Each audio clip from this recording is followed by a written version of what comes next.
Welcome to Transcending the Rabbit Hole. I'm Brandy Anderson.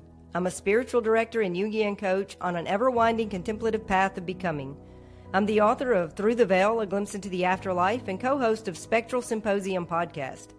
I'm joined today by my very good friends and co-hosts, Annelise and Parker Bess. Annelise is a singer, songwriter, sound healer, and spiritual influencer dedicated to raising human consciousness as she shares her awakening journey on TikTok. Parker is a true knowledge seeker and truth bringer in the realm of esoteric wisdom. Parker has a solid understanding of metaphysical concepts with expertise in the shadowy corridors of secret societies, occult knowledge, and ancient aliens and ufology. We invite you to pry open your third eye and journey with us through the cosmic rabbit hole as we alchemize esoteric insights in a quest for ultimate truth. Falling down the rabbit hole again.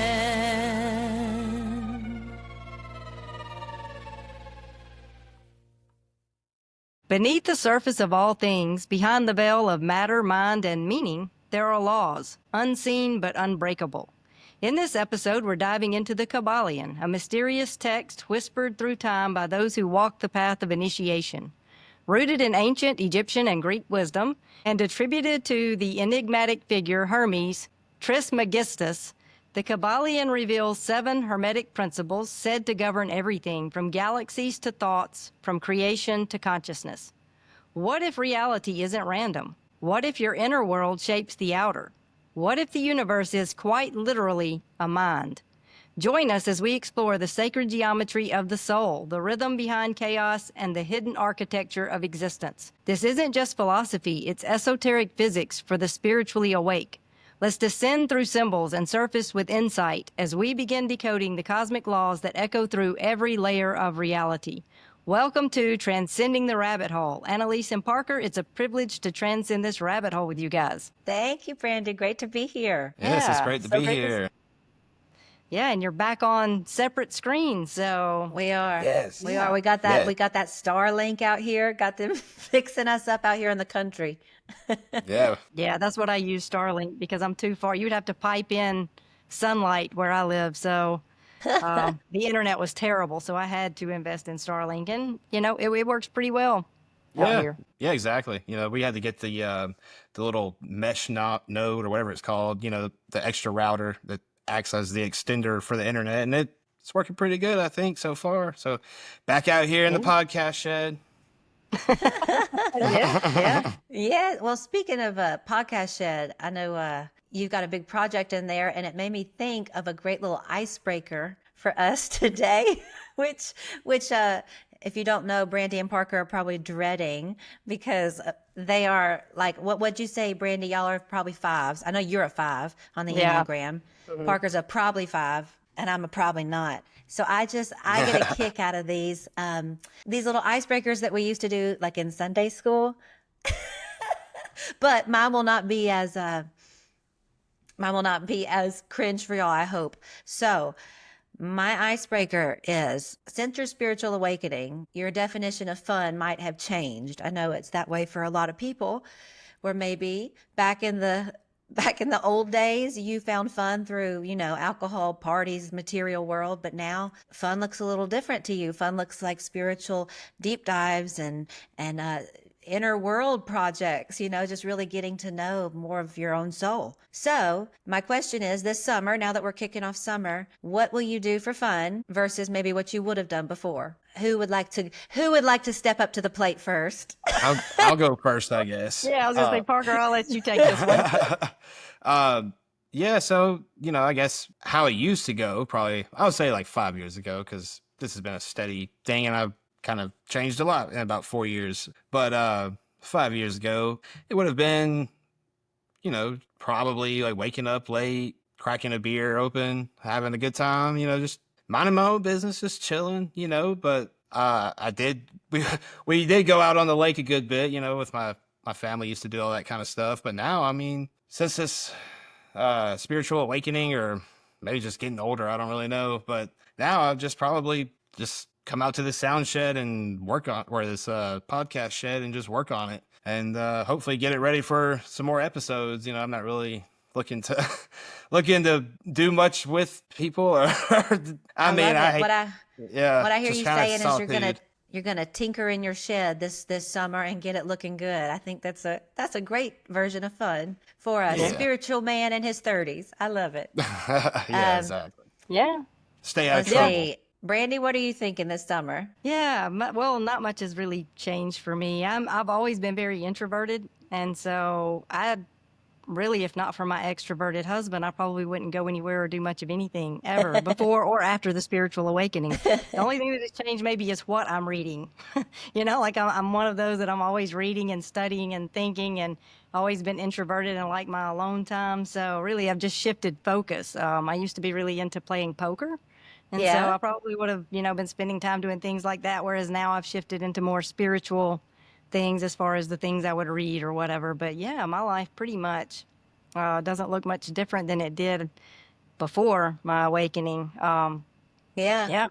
I'm kind of along the same lines. I think old me in the summer it would have been probably all about getting to a pool, getting on a lake, going to the beach, just doing as much doing as I can for, the memories and the good times and before school started back for everybody. But no, this summer I'm spiritual deep dives all the way. I plan to get my sound healing certification and chickens. I'm going to get some chickens and start that adventure. So that's my new version of fun. Isn't that amazing? I love it.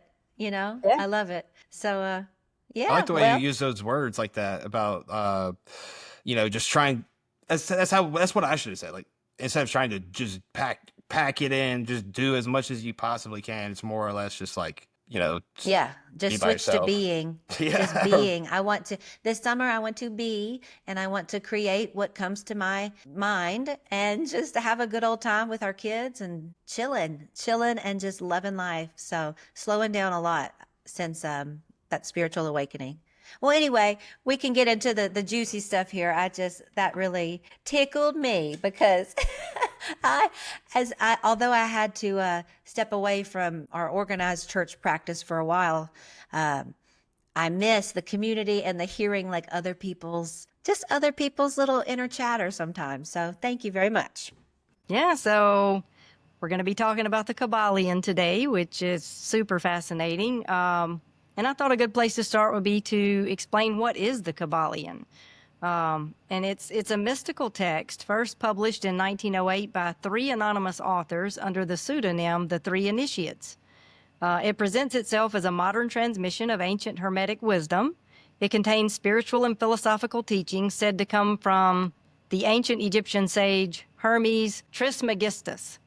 But the book doesn't just offer spiritual insight, it lays out a framework for understanding reality, consciousness, and the laws that govern both the inner and outer universe.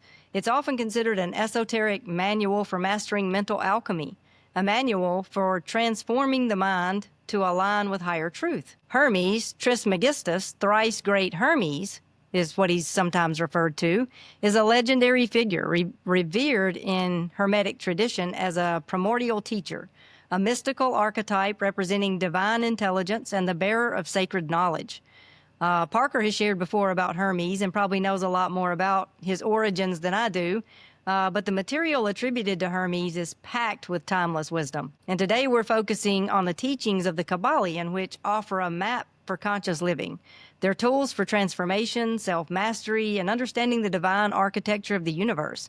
For spiritual seekers, it's not just theory, it's a call to embody these principles, to align with the deeper order of life. And for those who are interested in grabbing a copy of the Kybalion, I'll drop a link in the show notes. Yeah, the Kybalion. Oh, wow. What a good topic this is going to be. I just want to go ahead and kick this off with a bang with anybody who is a Freemason or is in the lower levels of the Freemasonry ranks, the Blue Lodge ranks. This is all the knowledge that is promised at the very end of all of your initiations. Some people can use what we're going to talk about in a good polarity or in a bad polarity. And I think you've seen like the world in itself has been used in a bad polarity, although I do think we're coming out of that. This is some high level stuff that was written about thousands of years ago, and people are really just now rediscovering it. And I'll also say about the Mason thing, about the people who wrote the Kybalion, the three initiates. That's a Mason term, and it's not to say that like this is bad, but like Masonry itself was built upon these principles before it was infiltrated by darkness. So yeah, just be open ears, and it's going to be a good topic. Yeah, it is. I can't wait to hear your insights, Parker, and more about who Hermes is or who we think he is. But I didn't come to know this type of knowledge, I guess, through studying like the Kybalion itself. But when I read the Kybalion, or parts of it, it backs up kind of everything I've gathered on my spiritual journey. Like it just says it in a very eloquent way that makes it make sense. But it all echoes what King Solomon said in Proverbs about, as a man thinketh, so is he, kind of language. I think that was Proverbs 23:7. So it will feel very familiar, I think, as we discuss it to people, whether you've heard about this Kybalion or not. The knowledge that comes from it and the just the ancient wisdom that it is not anything you don't already know, but you've just forgotten it. Like, at least if you're on this journey, you might have forgotten it. Maybe you've already remembered, but very, very important episode. I'm really glad we're doing this. Yeah. Yeah. It proves that this isn't New Age. This was written about. This knowledge is over like 2,000 years old. The Kybalion, who's written by the three initiates in 1908, they're telling everybody what Hermes Trismegistus was saying that thousands of years ago. And it's the same stuff that is told today. Energies, the universe is mental, everything kind of in that regard. So it's not New Age. Right. Which that kind of leads us perfectly into that first principle, what you just said, everything is mental. Principle 1 is the principle of mentalism, that the all is mind, the universe is mental, is what it says. So it teaches that everything originates from consciousness, meaning everything we perceive, everything that exists, first originates in that mental realm. Reality is not merely physical or material, but a projection of a deeper universal intelligence. Just like a dream arises within the mind of the dreamer, the cosmos arises within the mind of the all. And the word all here could be conflated with source or God, because God is all and all is God, according to Hermetic thought. And this law invites a radical shift for our Western minds, that we are not simply in the universe, but the universe is in us. And our individual consciousness is a fractal of the divine mind, and through it, we participate in creation.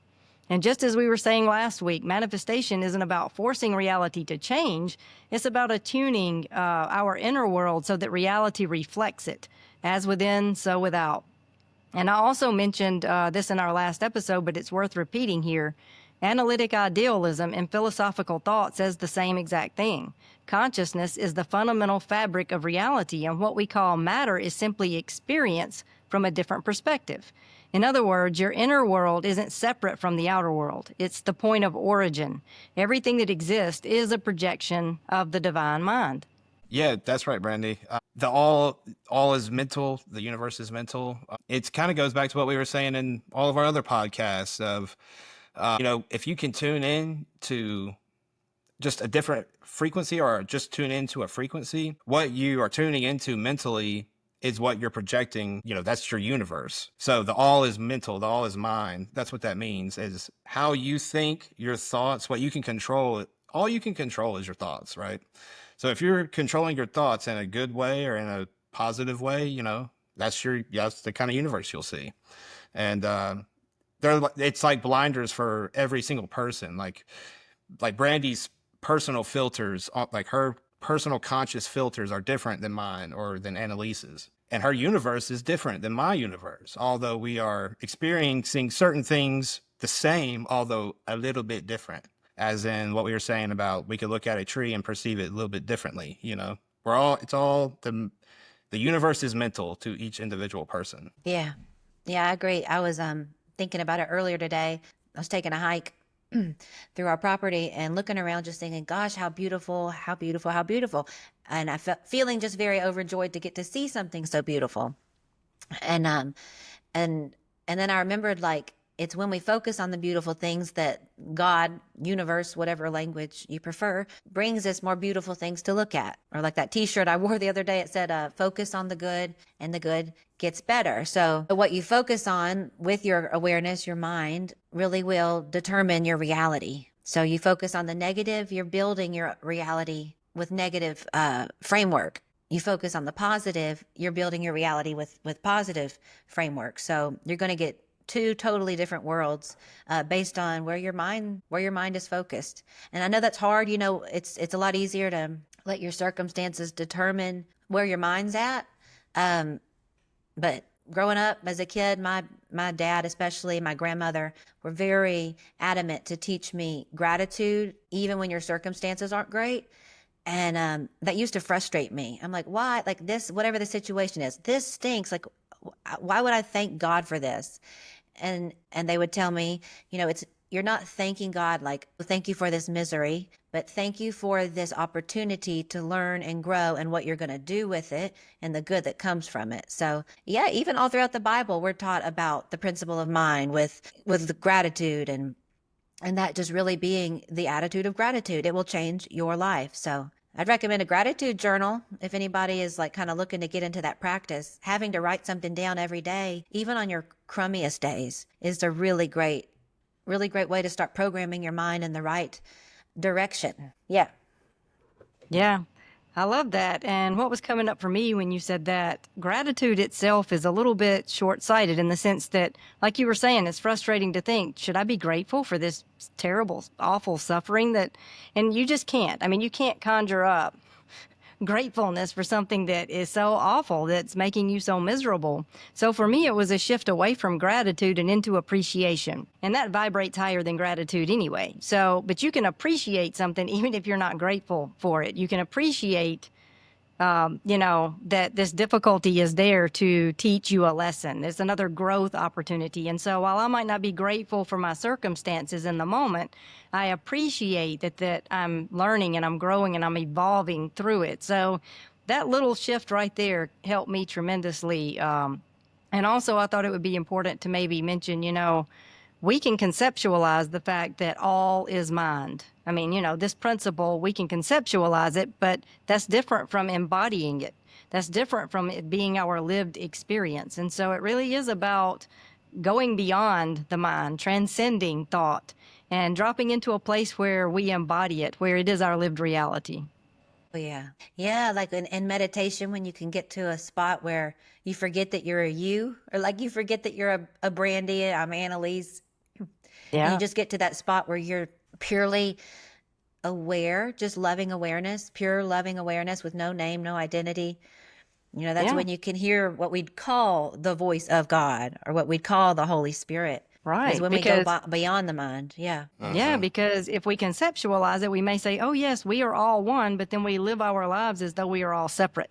We get offended by what this person has said and we judge this person and all of these separate, selves out there doing their own things, and we feel frustrated and antagonized sometimes by others. But if it drops down into your being, if this really is your lived reality, then you see other people not as separate beings, but as extensions of your very self, which is, Jesus said, love others as yourself. And that's what he was saying, love others as an extension of your very self, because there are no others. So yeah, it really is about shifting out of that mental framework of, yes, we are all one, because it's easy to say that and to know that in your head, but are you living as though that's true? And so that's really where the rubber meets the road. Can we embody these principles in our daily life?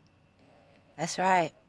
Yeah, that's the Yeah. hardest thing, like you just said, just embodying it, or kind of like what I said in the 2 episodes ago about you can know all this stuff all you want to, but until you actually put it into practice, or really do your shadow work first, because if you don't do your shadow work, I mean, this might as well just be kind of pointless, because you're gonna have to understand, like, you have to transcend yourself before any of this is gonna make sense.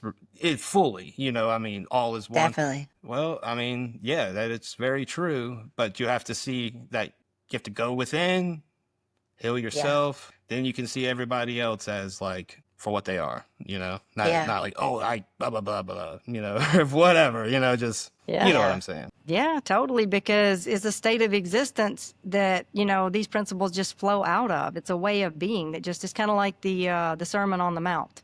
You can't go out and conjure that up. But that automatically flows when you have done your inner work. And so it's not Yeah. about it's putting the cart before the horse. We're trying to be Yeah. a certain way in the world, and you can't if you haven't gotten to the root of it. So you're exactly right, Parker. It's you do the inner work, and you don't have to memorize the principles or conceptualize them. They just flow out of you naturally Yeah. because, you embody them. Yeah. That's what it's about.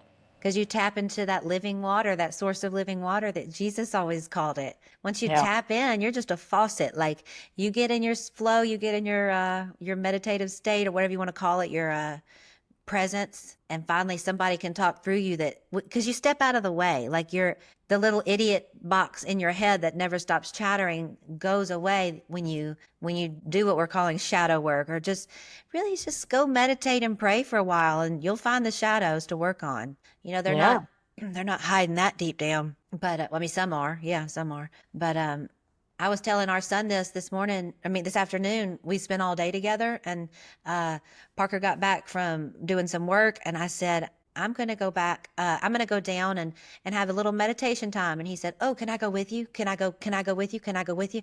And at this point, I'm frazzled because it's been hours, but I love it. Anyway, I said, no, I have to go be by myself and, touch back with God for a minute before I can come back here and be a happy mommy for you.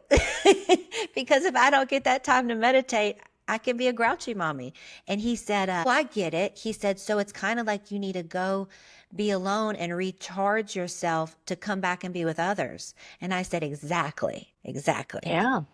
Because all is about our mental state. And if you don't take the time to nurture your mental state, you're not going to be a very good, like, living water faucet to those around you. I that's what I would say about that. Yeah. Yeah, because we get ungrounded, because we're interacting with other people and their personalities, and all of these events and circumstances are swirling around us. And so it's very easy to get pulled out of that centered, grounded, present state.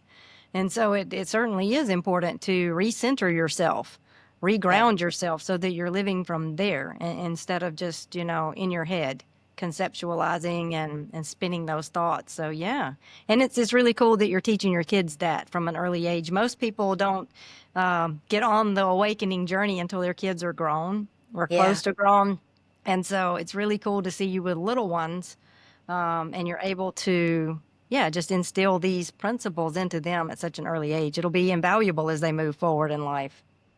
Thank you. We try. We It was do. my son who really awakened me in a big way with his own questions. So I feel it's only right that I repay the favor so he doesn't have to do this later, which he doesn't need, quote, quote, awakening. He's a child, like the children will inherit the kingdom of heaven. They're there. But I do see as he ages, he starts to fall into the program of an ego.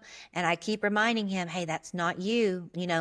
If that little ego wants to do selfish things, remember who's underneath that ego. It's the light of God, and make a different decision. So it's a journey, but thank you. I am very grateful as well for the timing of it all. Yeah, it's beautiful. And I guess we should jump into principle 2, the principle of correspondence. As above, so below. And this law reveals that the macrocosm and microcosm are reflections of one another. The same patterns repeat across all levels of existence, from the movement of galaxies to the swirling of atoms, from the architecture of ecosystems to the architecture of the soul. Basically, everything we see is a holographic mirror of a mental reality. This means the outer world mirrors the inner world. Our relationships, patterns, and even challenges are not random. They're echoes of something deeper within. When you change the pattern on one level, the mental, emotional, or spiritual, it cascades into the physical.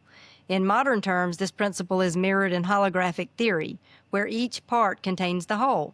Your body, your thoughts, your spirit, they're not separate entities, but interwoven layers of the same energetic truth. So the wisdom in this is understanding that we find ourselves not out there, but within. Jesus said it, the kingdom of heaven is within you.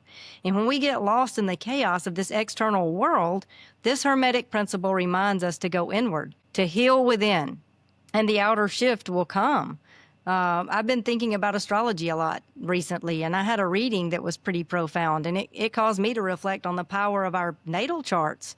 I never really knew anything about astrology coming from a Christian perspective other than horoscopes, which I thought were mostly overgeneralized nonsense, if I'm honest. But a few years ago, I started to realize that the horoscopes are an oversimplification of what astrology really is. And once I had a private reading, I was really blown away by the depth of insight that it brought. And after my most recent reading, I was thinking about how our destiny is reflected in the stars and how it pulls at us throughout our lives precisely because of that astrological influence. Like there's an external influence that's drawing us into our destiny. The stars show us our path, but it's our choices within that shape our paths. And I think it ties in perfectly with this principle. It's about stepping into your highest life path by tuning into the frequency of the divine mind. Yes, thank you, Brandy. I want to plug here too that you did an episode with Johnny. Last name, I'm sorry. Yeah, Johnny Barnett. Johnny Barnett. Okay, so on Brandy's other podcast, Spectral Symposium, they did a really great episode with Johnny Barnett, who is a professional professional astrologer is his title. Yes. So he's been studying this forever, and I learned a whole lot just listening to that episode. Because like Brandy, I didn't come from a background that even acknowledges that what goes on in the sky affects what's here on Earth, let alone the whole universe. So it'll really do like you a great service, I guess, to open your mind to the thought that we've been mistaught what all of that is about, especially in religious circles, and go learn about it because it's fascinating. It's irrefutable after you learn about it and see the impacts in your own life. I know where I see it the most, as far as above, so below, is with the moon. Like we see when there's full moons, people start purging emotions, like whether good or bad, or even women's reproductive cycles are synced up with the moon quite often, where there's menstruation on a full moon, ovulation on a new moon, or vice versa. Children go crazy around the full moon. Like at school, teachers have a real hard time around the full moon. Elderly people in like assisted living and nursing homes, they feel it too. I mean, I've seen it all with those groups of people, and I know myself, I have had like the deepest spiritual healings and spiritual kind of like purgings of negative beliefs around full moons. And when I started paying attention to what the sky was doing when big things happened in my life, I realized there's a direct correlation. And it's wild because we're not separate. The planets are not separate from us, but nobody tells you that if you grow up in religious circles. So I think it's just a testament, though, to the amazingness and the magnitude, the infiniteness of God. I don't think it takes away at all from faith, as far as like if you're a person raised in the Christian church and your faith's really important to you. It doesn't. None of this goes against it. It just supports it. It just supports it in a great way. And I'm glad to finally get to learn more about it. Yeah, what y'all are saying about astrology and how the moon and the stars affect our being as people. I mean, it's just so true. Like it really is, because if you think about it, the moon affects the oceans, right? The oceans are practically the whole Earth. I mean, they cover more land mass than anything. So if the moon is affecting the tide of the ocean and our bodies are 80% water, I mean, it's affecting something there. It's not we're not just sitting here, people. Anyways, another thing is when we talk about how everything is connected. You can look at your thumbprint, right? And you can, if you look at like an oak tree that's been there for 100 years or something, cut it in half, and you look at the rings on the oak tree, it's the same as your fingerprint. Or if you look at your cardiovascular veins, it's the same as the leaf veins. So it just kind of shows you and you could do it for the stars as well. So it's just all is connected. And as above, so below. And also it goes even further than that to your thoughts. Your thoughts are producing the inner, like the below, and then the outer would be the outcome of your thoughts. So it's a principle that is, applied to almost everything, but I just think that's really cool. Like nature and ourselves, we're all connected, and we were taught to believe that we weren't, but we are. Yeah, 100%. And what you were saying, Annelise, about people who may not be comfortable with astrology because of their Christian upbringing, but the Bible talks about signs in the sky.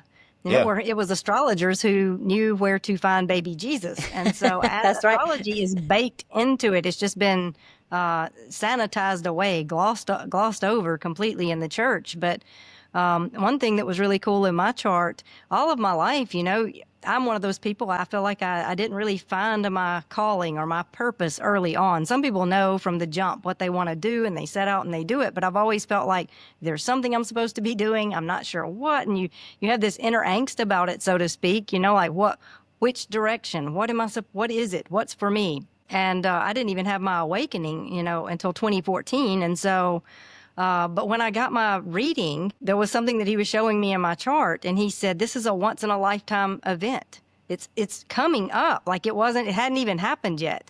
He's like, this is something that happens once every 80 something years or something like that. He said, so it's literally a once in a lifetime event.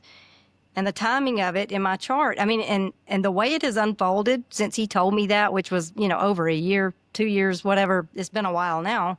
But as I've went back and like listened to that reading and gotten another reading and kind of connected all of the dots, it just makes so much sense. Because if I had been raised in a household where we would get astrological readings, chart readings on the regular, I could have had some sense of what my purpose and my calling actually was. And it could have made more sense to me about the timing, because that's something, my grandmother is always saying, in the right timing. Timing is everything.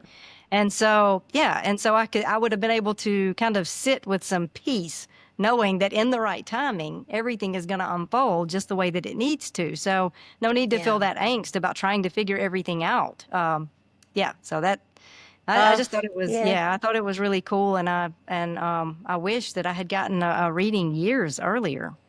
I know. I kind of mourn for the things mourn for the things that I missed because of the prejudice that I was taught to have against them. I mean, or the ignorant prejudice, very ignorant prejudice, not even just prejudice, and I don't think, astrology is something you need to base your whole life on and make every decision on. But that's not what most people are saying. It's just saying what's going on in the sky has a big, big, big, big, big effect on what's going on here in the physical, on Earth world that you're living in, or that your awareness is living in. Yeah. So, just open yourself up. Don't be a scaredy cat. It's not going to bite you, just go learn about it, listen to it. And you might find something super helpful, like Brandy just said. But again, nobody is saying base your life on this stuff and you will have, all the success you desire. That's a Hollywood version of what we're saying. It's just, this is a tool on your spiritual walk, and it's a pretty profound one at that. Yeah, because it's not prediction. I guess that's what I want to, to make a point on what you just said. It's not prediction, it's pattern recognition. So, my astrologer is not telling me the future, because the future's fluid. You cannot, predict the future, but it's noticing those patterns and seeing how things are flowing. And so once you see that, you can flow with it a little easier. That's all. You're not swimming against the current anymore. You're able to allow things, Yeah, that's huge. Yeah. Yeah. And that's Parker. Oh, no, you're good. That's that's perfect actually, because it leads right into this. It's, you're talking about patterns and pattern recognition. I mean, think about the Farmer's Almanac. I mean, I never really took a second to look at that thing. And then I did. And I'm like, all right, I'm just giving you an example. It's all based off of astrology, pretty much. That's how they get all these dates and know what the weather's going to do. Anyways, it was 92 degrees where I'm at right now. And I read this Farmer's Almanac, and it says, it's going to be hot, hot this set of days. And I was in that set of days. And then it says, and then it's going to rain a lot. And then it's going to get cold. And it's going to be 60. And I'm like, there's no way it's going to be 60 here, not in May. And daggum, sure enough, it was. And this was written last year. So, Isn't that wild? Tractor supply. Yeah. Exactly. And I do want to say too that we are, at least I'm going to speak for all of us, or maybe I should for myself, but we're more or less talking about astrology, not horoscopes. So not like we're not daily like checking these like for how we want our day to go. Not like that. This is like the Right. actual planetary and moon alignments that are affecting everyone on Earth. Everyone who's growing your food, all the farmers are using astrology to do it. Like literally, we live in the rural South, the rural South. And we went, like he said, we went to Tractor Supply once we got settled on our land. I said, well, now we're farmers. Let's get a farmer's almanac. I cracked that thing open and I was just like highlighting, like, I have to tell Brandy all of this, that every farmer is basing their crop cycle, their plant, their harvest, everything on this farmer's almanac, which is astrology. Like it's just somebody, To a T. I guess. Yeah. And it says on the front who it is. I'm blanking now. I'm clearly not the best farmer yet, but somebody wrote it and they've kept it going every single year. They make these predictions just looking at the sky to a T. Like Parker said, it's been right because patterns just repeat and repeat and repeat in the sky. So patterns in our life just repeat and repeat. So if your farmer is doing this, like just know, like this is not some woo-woo thing. This is how we grow food. This is how we live. This is how we get in rhythm with the cycles of this world. It's really important. Yeah, I have like 2 or 3 farmers' almanacs floating around here somewhere, outdated, and then one for the current year. I keep one, and I'm not really even a farmer. I mean, we have planted things over the years, but we don't have big farms or anything. But something that's funny, my grandfather used to say, "Don't plant corn on a full moon," and I thought, I didn't think there was anything to that, but there is. If you plant corn on a full moon, it'll grow he said it'll grow too tall. And you figure, is there any truth to that? But it is, and it makes a difference. If you plant the seed under a full moon, then it gets taller than it would if you plant it. So there is a right time to plant everything with the planetary alignment. And so knowing all of those things helps you to have a bountiful harvest. That's right. That's right. Well, I guess we should move along to principle number 3. We came here to talk about the Kybalion, not raising tomatoes. But they're connected. So they're connected. they are. It's all connected, right? We could just spin around that one point, I think, for a while. But so principle 3 is the principle of vibration, and it says that nothing rests, everything moves, everything vibrates. At the core of everything, all matter, thought, emotions, is vibration. What we perceive as solid and fixed is really just energy in constant motion. From the hum of atoms to the resonance of emotions, everything exists on a spectrum of frequency. And this law is the foundation for understanding much of what we have been talking about every week on this podcast. Energy work, manifestation, and even spiritual ascension requires that we understand this principle. Your thoughts have a frequency. Your emotions have a resonance. Your very being is a symphony of vibrations, and the universe responds to the frequency that you emit. Like attracts like, not by chance, but by resonance. So when you're in a state of love, gratitude, and clarity, you emit high frequencies that align with healing, abundance, and connection. And when you're steeped in fear, anger, or shame, your vibration lowers. And so does the reality that you attract. So change your vibration and you shift your reality. And this also bridges beautifully into quantum physics, and we talked about that in our episode on manifesting, titled As Within, So Without, which shows that particles actually behave differently when observed, reinforcing the idea that consciousness and frequency shape the fabric of what we call real. And there's really not much we could probably say that we haven't already said, but simply put, everything is in constant motion. Differences in matter, energy, thought, and spirit arise from varying states of vibration. You can change your reality by shifting your vibrational state. Oh, that's right. I love it. I love it. It's kind of like what they taught us in like elementary science, like nothing is truly solid because all atoms are vibrating. Like you can take it back to those early science lessons and like the liquid, gas, and solid. Yeah, liquid, gas, and solid. They tell you it's solid, but then they tell you, well, solids are made up of atoms just bouncing around, so nothing's actually solid. It looks solid, it appears solid, but I guess in a different. If it was put up against a different frequency, you could drop something through it, and that's what got me into this sound healing kind of focus my music has shifted to, is realizing that sound heals because everything is sound, everything is vibration. So music is the most powerful tool you have, I believe, to change your vibration. And back in the days of the Beatles, they knew that. The Beatles knew that, and they had their music tuned. I don't know if it was every song, but at least some of it tuned to a certain hertz that is beneficial for your body and your soul. But somewhere, I don't know, Parker, you'll probably be able to correct me if I'm wrong here, but was it the Rockefellers came along and had like all the tuning changed to something else? Yeah. Yeah, they changed Yeah, it. so the now what we listen to on recordings or radio or whatever, it's supposedly it's tuned to a frequency that is not good for you, even harmful in ways. So the frequency of the music you listen to is huge. Sound healing artists, that's been a big thing I've started to listen to, but now getting into it myself because I'm like, shoot, if I'm a musician, I'm not going to waste my time just entertaining people. We've got enough of that. My heart was never really satisfied with that anyway. It always felt kind of just meaningless in the end. But to find out that I can use musical gifts to heal people's bodies, minds, and souls is huge. And I've seen it with our son, who he has trouble sometimes with emotional regulation, but you pull out a tuning fork, the ones he really likes, and you whack it on something and he'll just hold it to his ear and smile and get so calm and happy. It's undeniable.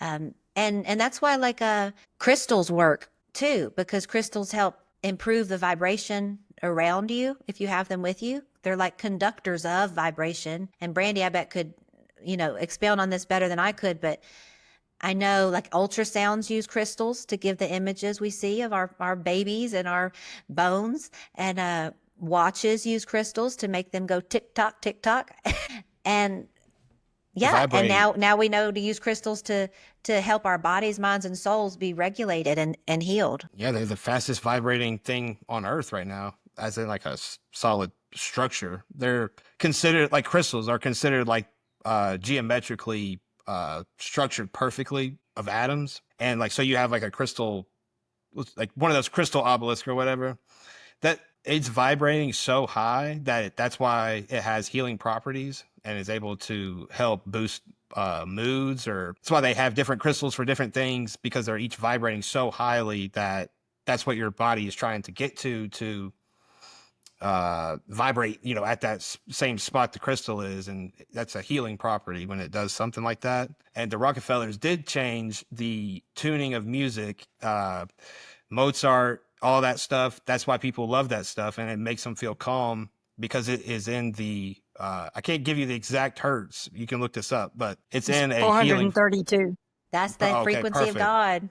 Yeah. Yeah. So that's in like a healing frequency as well. That's healing your cells at a cellular level from the frequency that the music is producing. But they changed it to something else. Brandy, do you know that one, that they changed it? I'm not sure. I can't remember what they changed it to. I just know they changed it away from 432. And I want to point out, it doesn't sound different to your ear at the different frequencies, but your body knows the difference. So you're listening now to today's music. It's hurting your body. You don't even know it. If it was tuned during recording or production to 432, like, you wouldn't be benefiting from it. It's wild. Yeah, it disrupts your cellular function. So, I mean, gosh, everybody's smart who's listening to this podcast. If your cells are being disrupted, that's not good for you. So, and it's all a dark ploy, to mess with your cells, to make you sick, to make you dependent on things. And it's one thing after another. But like I keep saying, I truly believe that that's all. People are finding this out, and people are switching from that. People are listening to different music.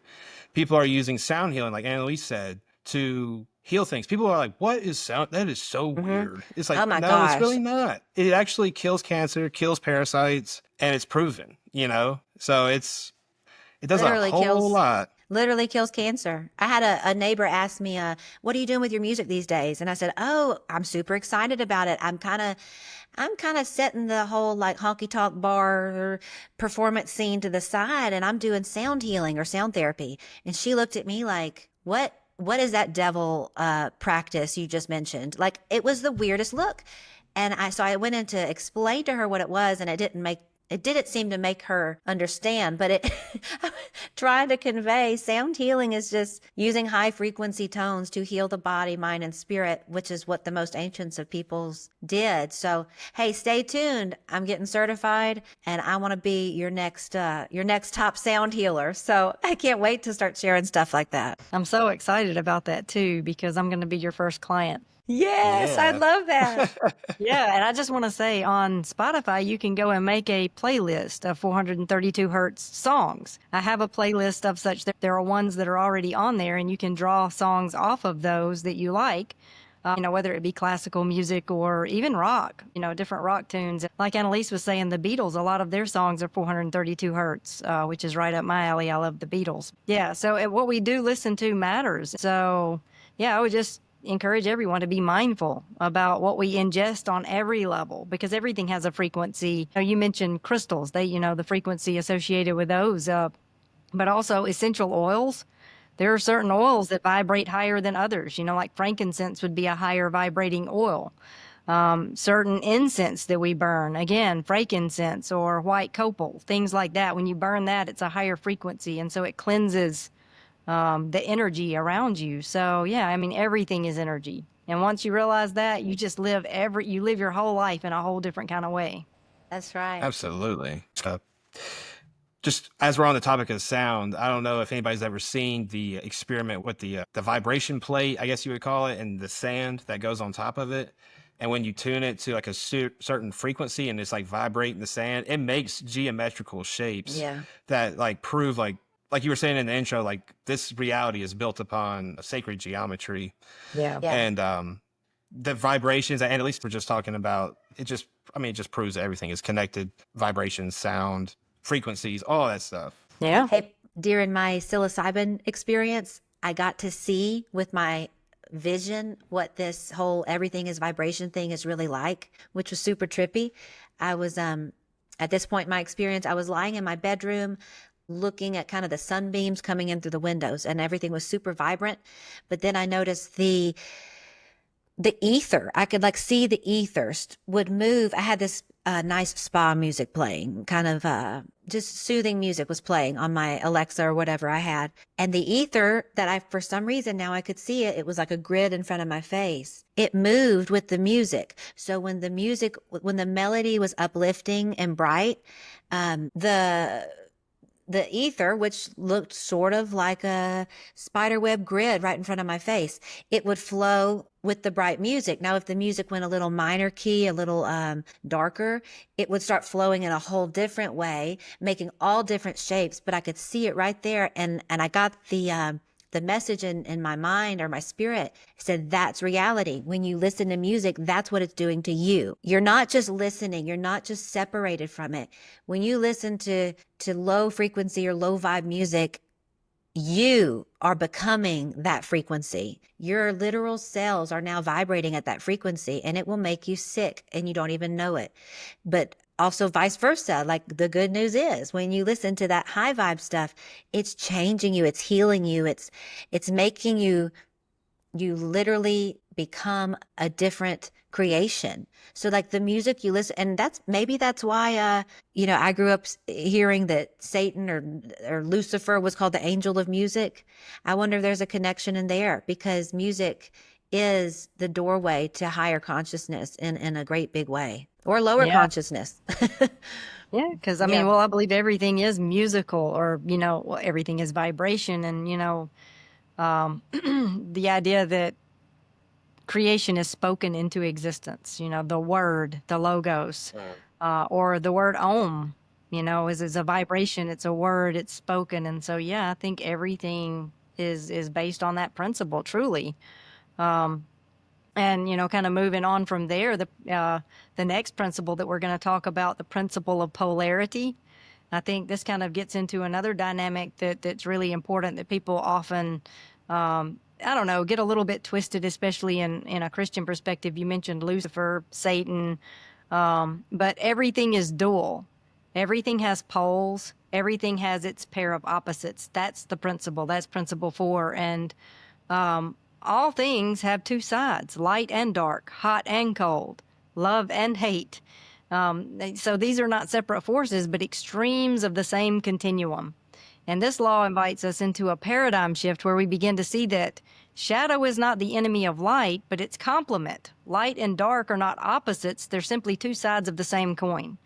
It invites us to see that every curse contains a seed of blessing, that healing lives within the wound, which is shadow work 101, right? When we learn to transmute our state, to shift fear into courage, grief into wisdom, anger into action, we're working with that law of polarity, and it reminds us that nothing is fixed. Every state, every mood, every circumstance can be shifted by raising or lowering our vibration. And I think this principle also invites us to live with more compassion. The other side out there, the one that we fear or judge, lives within us too. So recognizing the polarity in all things, especially within ourselves, collapses duality, and it brings us closer to unitive consciousness, Christ consciousness, the place that's beyond extremes, where transcendence happens, where we realize that we are invincibly one with God and others. And it's what Jesus meant when he said, love others as ourselves, like I said earlier. There really are no others.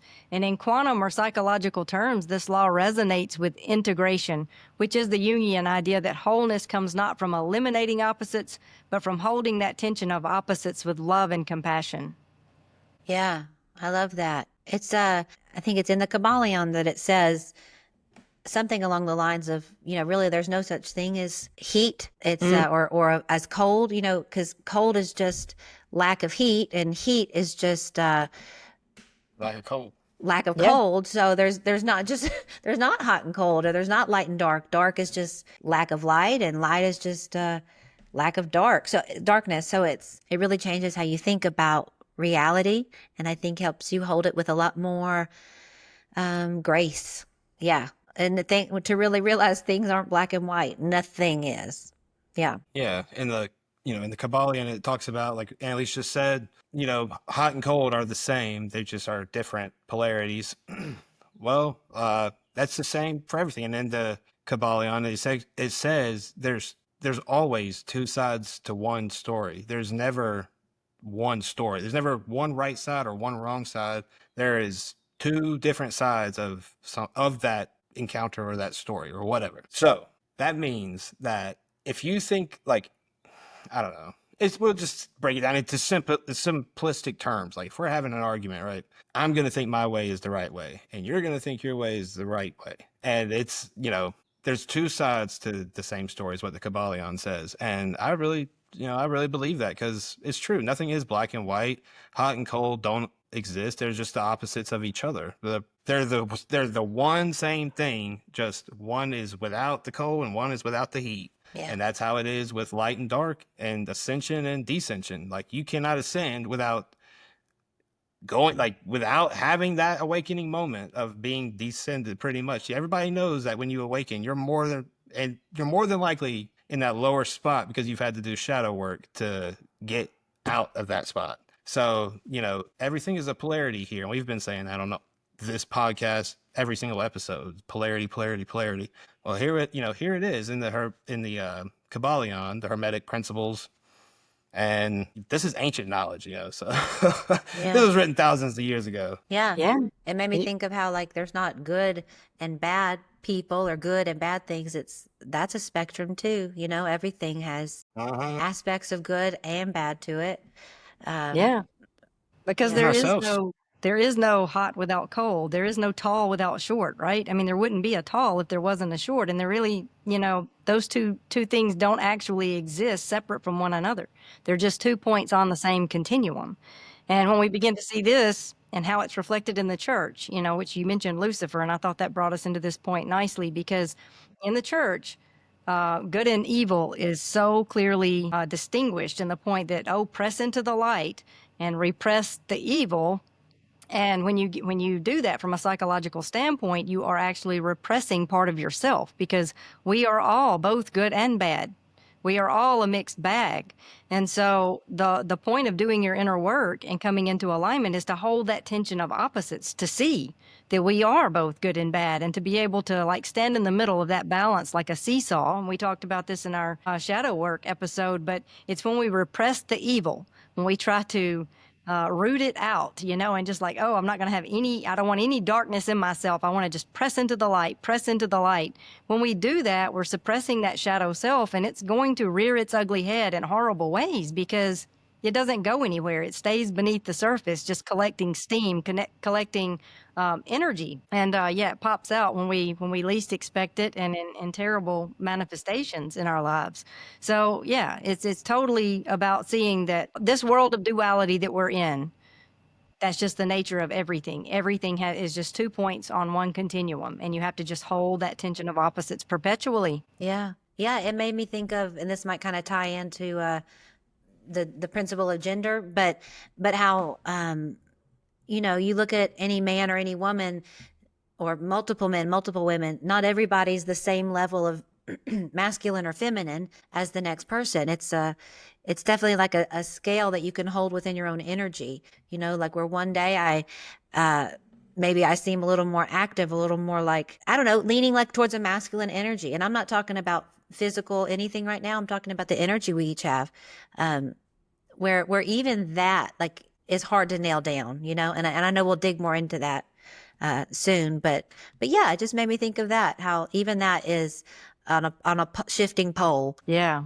absolutely. We're going to get to that. That's, I think, the next principle is principle 5, the principle of rhythm, but we're getting to the principle of gender. So I think we all have a lot to say around that one. That's a good point, and it does tie into that duality, like you were just saying.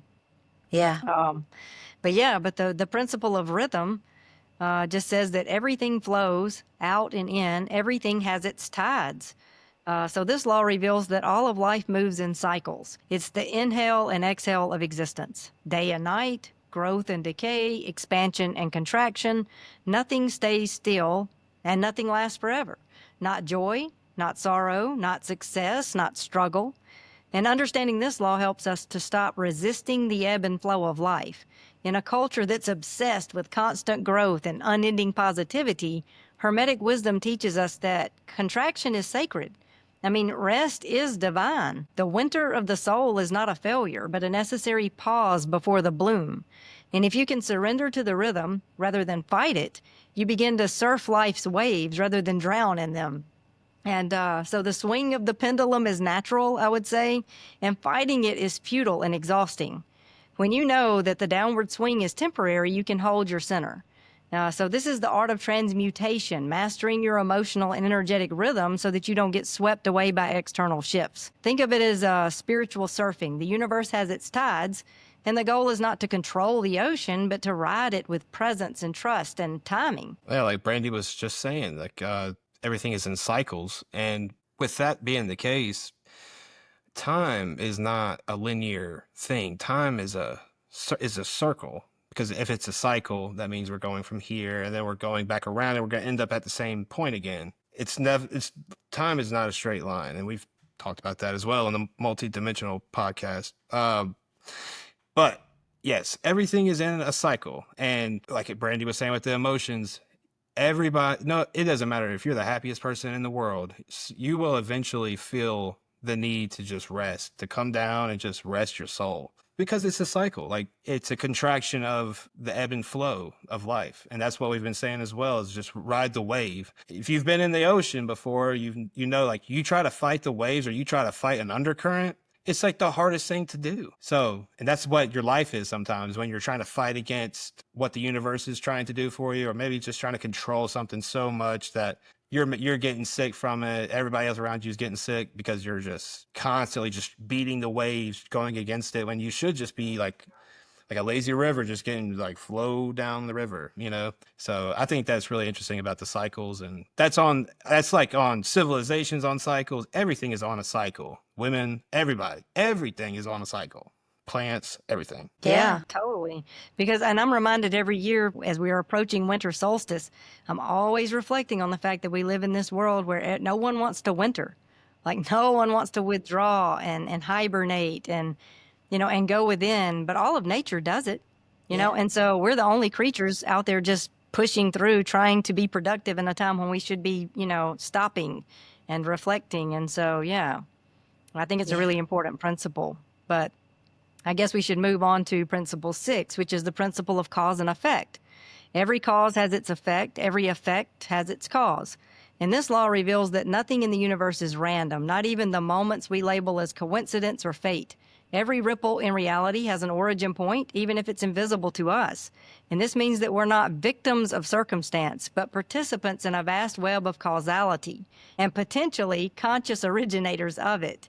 Most people live reactively, driven by unconscious patterns, beliefs, and external forces. But when you awaken to the principle of cause and effect, you realize that you can begin to work within these laws to become the cause rather than the effect, to respond rather than react. Because your thoughts, your emotions, and actions, they're not isolated. They're seeds in the fertile soil of the universe, germinating into form through an infinite web of causality. Nothing happens by chance. Every action creates a ripple. The things we label as random are not actually random, but they're just so highly stratified and complex that we can't see the cause, and so it seems random to us. But because there's only one consciousness, nothing is truly isolated. Everything is interconnected. It's like tossing a coin. We like to think of it as random, but it's not. In a fundamental sense, it's deterministic because it's governed by the laws of physics.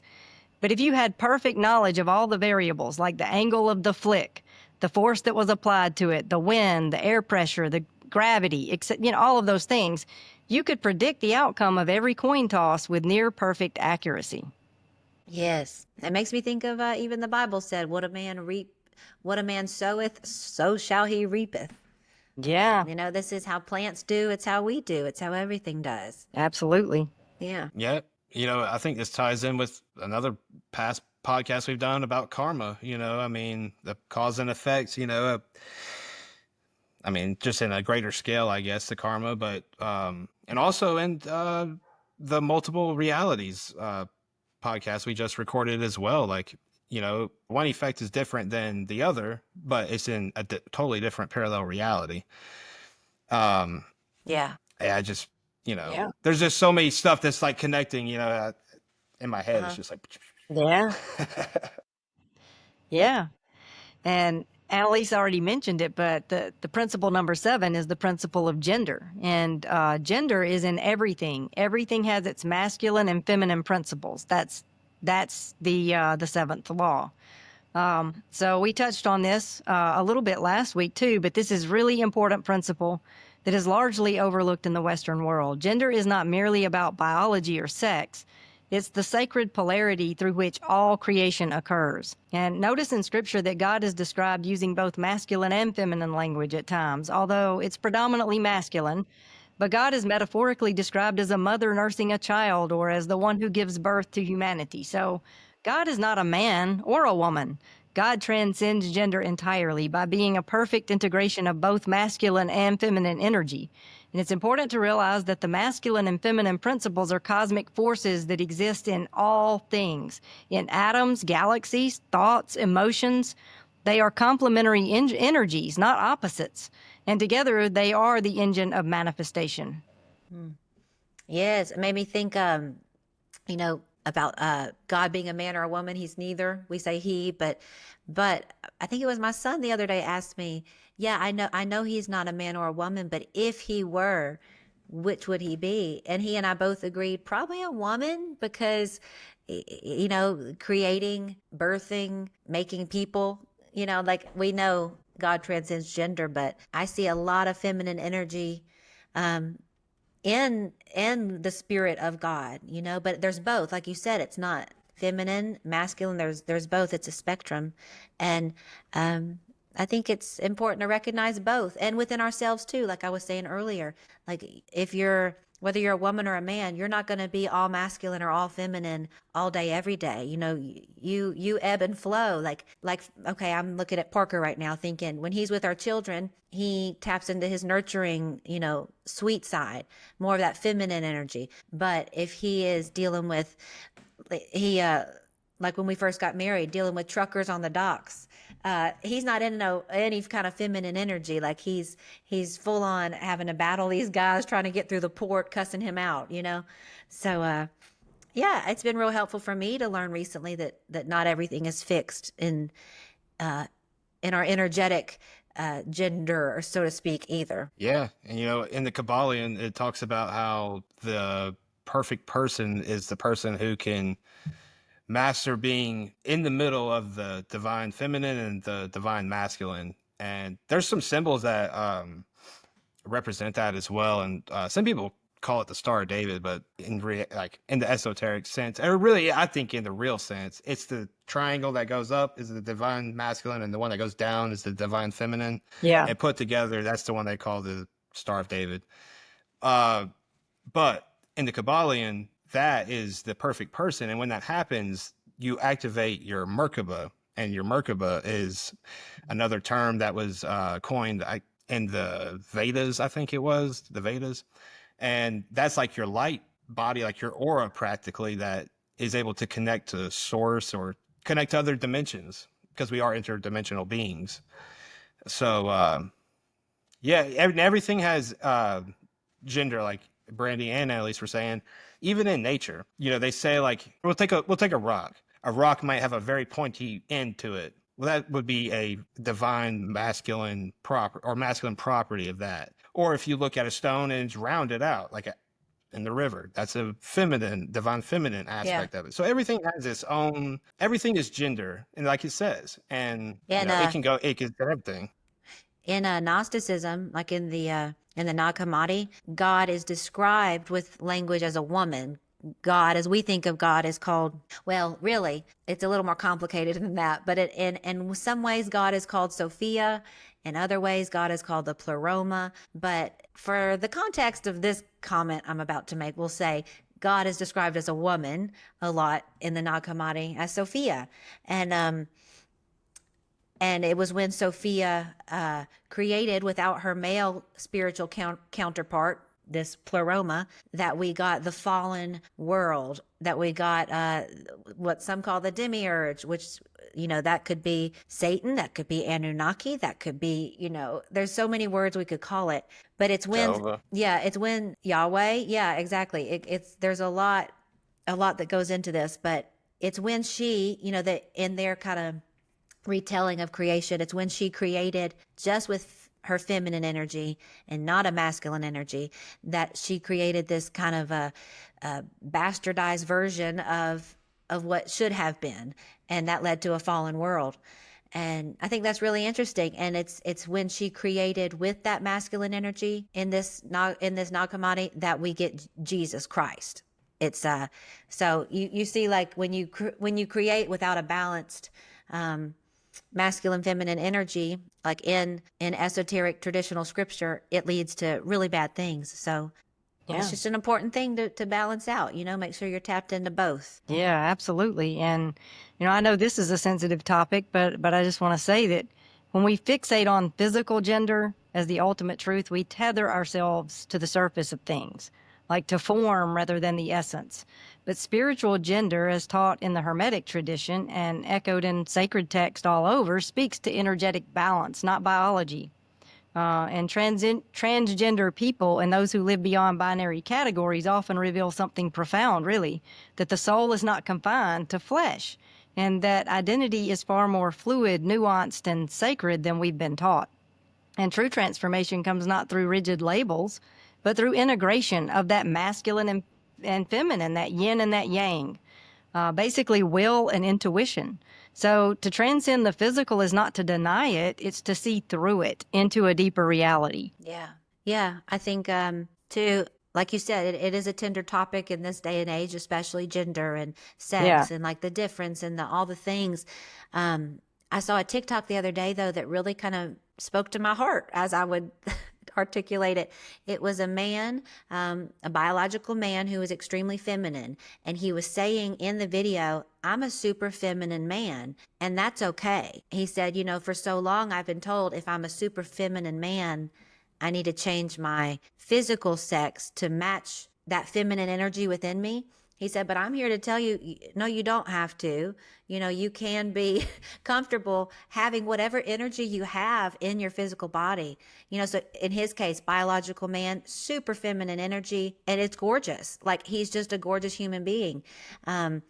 And I would bet a lot of those issues come from reincarnating into a body different than the previous lifetime. So yeah, you probably, if it's a question of transgenderism, yeah, you probably feel not in the right body because in different incarnations, we've been different bodies. I told Right. Parker, I said, I'm pretty sure last time I was a man because I have to make sure not to be like in our relationship, not to just, be too bossy. Like I must have been somebody's boss in my last lifetime, somebody's male boss. So Not mine. that's what he said. He said, you hear that?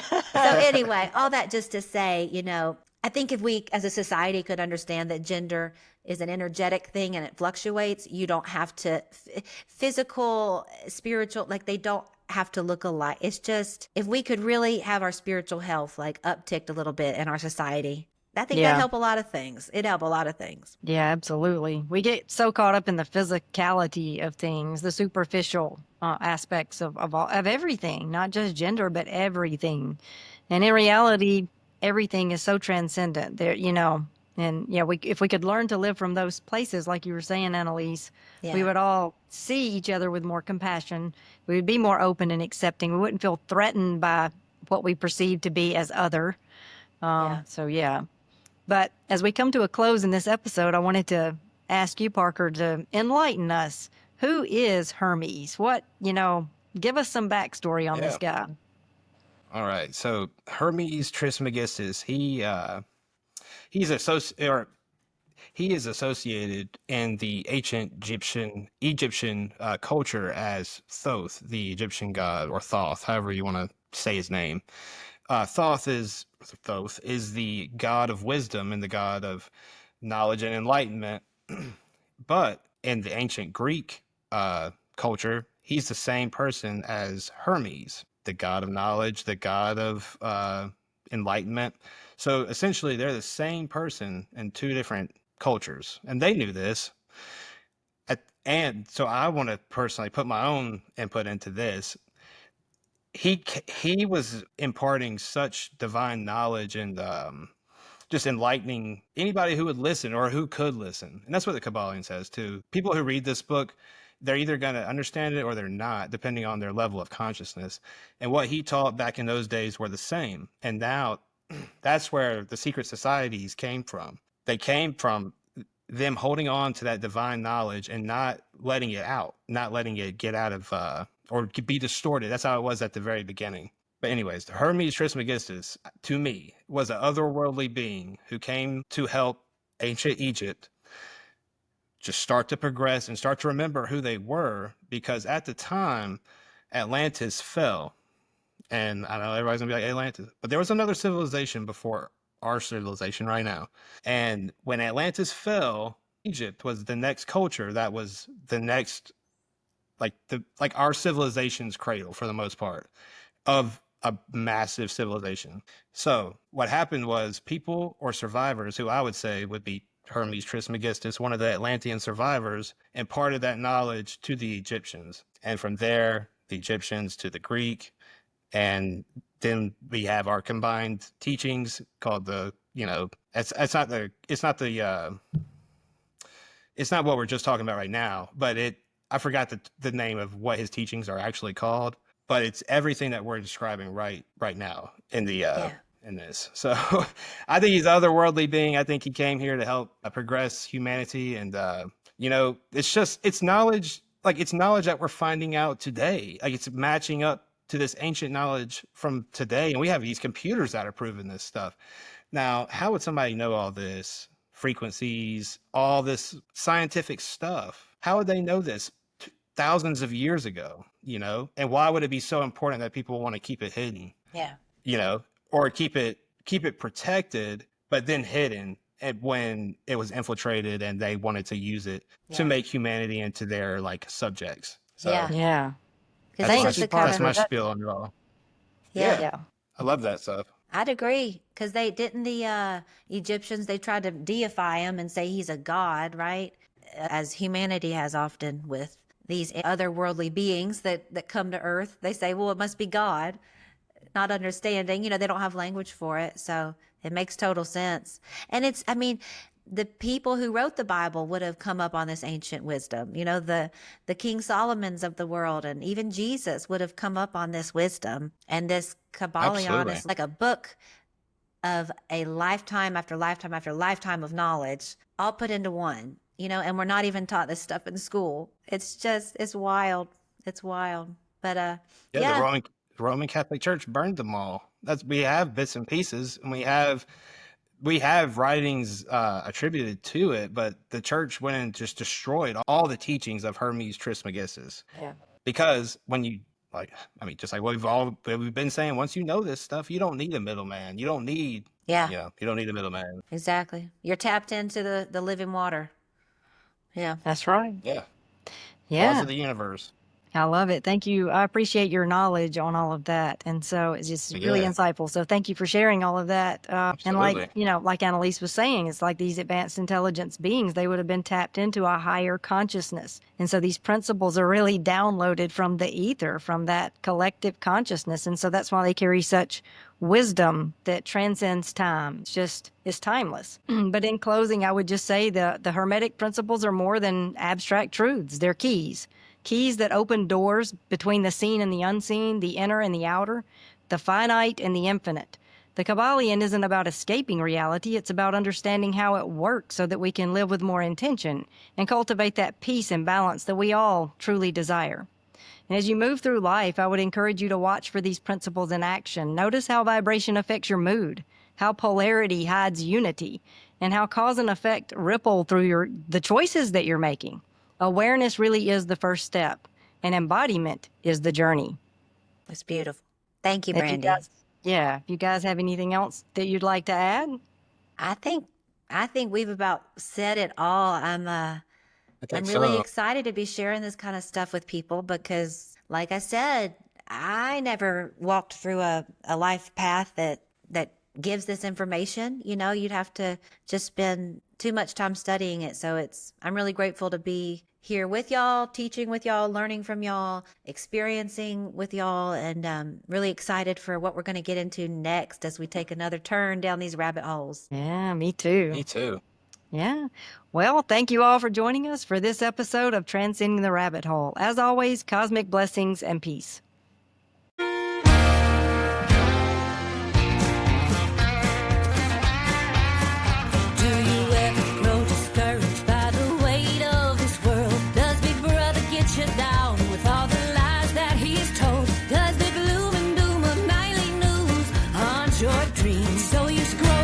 Of sleep, 'cause distraction is key. But as long as there is still a sun up in the sky, I can choose to live on the sunny side. It's somewhere between burying my head in the sand and falling down the rabbit hole again. I was sleeping just fine peacefully inside my American dream, awoken when those puppet strings were cut right off.